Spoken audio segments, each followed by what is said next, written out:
question of, hey, should I buy a foreclosure or short sale? Does that save me money? Can I buy those using this type of a loan? Well, the answer is yes and maybe. So a short sale, to be clear, is when the owner of the home still owns it, they haven't lost it to the bank, and they owe more than what the house is selling for.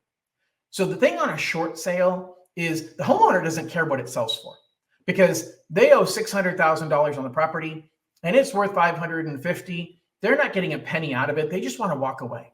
So if you offered them $500,000, they'd say yes. They'd say yes right away because they don't care. Offer them $450,000, they'd say yes right away. If you're the only person making an offer, they will accept it, no problem. But it's not their money they're spending. It's the bank's money. And that starts a process at that moment where the bank now has to approve the short sale. And the bank's going to say, wait a second, I see lots of other homes in this neighborhood they're selling for $550,000 to $575,000. You guys listed it at $550,000 and you brought me a contract for $500,000. I don't accept that. You have to have a contract. I won't accept a penny less than $565,000 for this property. Well, now you're in trouble. As the buyer, you wrote the offer for $500,000. You felt like, man, I'm in great shape. And now the bank, who's the ultimate decision maker, says, no, not so fast. Not so fast. I don't accept that because it's my money they're spending. And I believe that if I foreclosed on this property, I could sell it and get $565,000. So I'm not willing to let it go for less than that.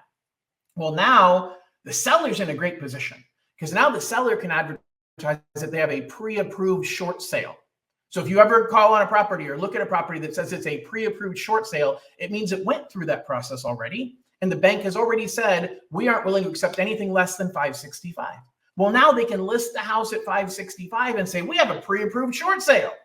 It shortens the process of the short sale approval because the bank's already looked at it once.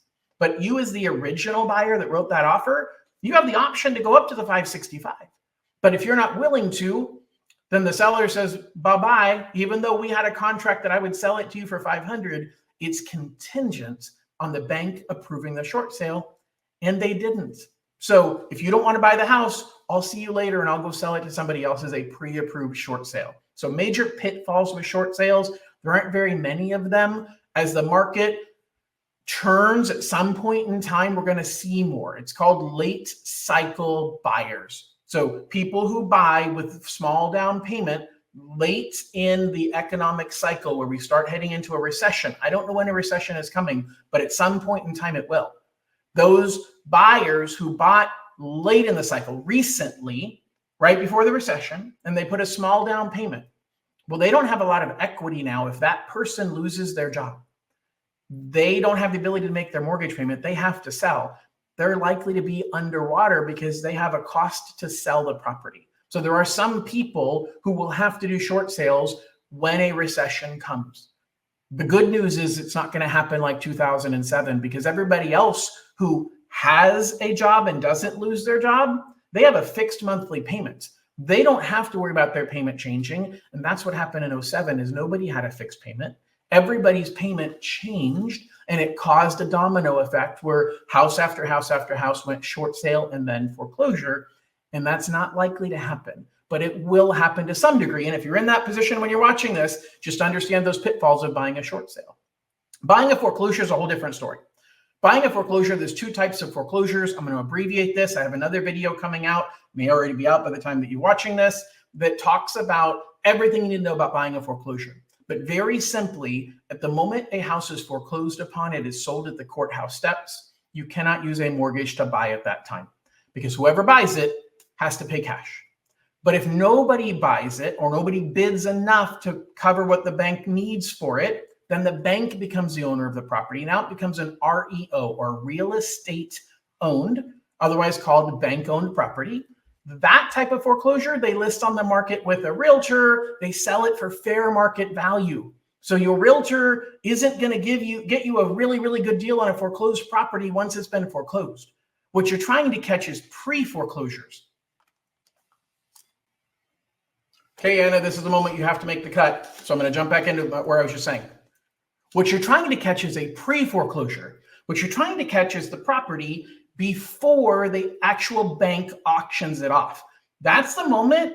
It might not be a short sale. It might just be a seller in distress, a seller who has equity, but is about to lose the property in foreclosure, and they're going to lose all of that equity. That's the one spot where you actually can get a deal on a pre-foreclosure.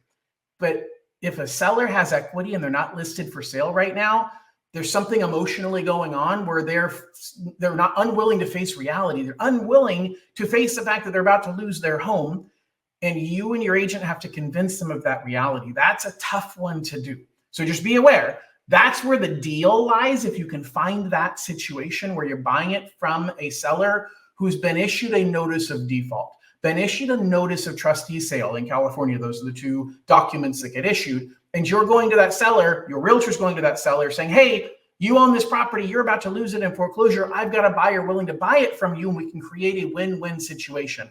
That's where having a foreclosure, buying a foreclosure helps. But just be aware that the property condition has to be what the lender requires. You can't buy a property that's broken, that has health and safety issues.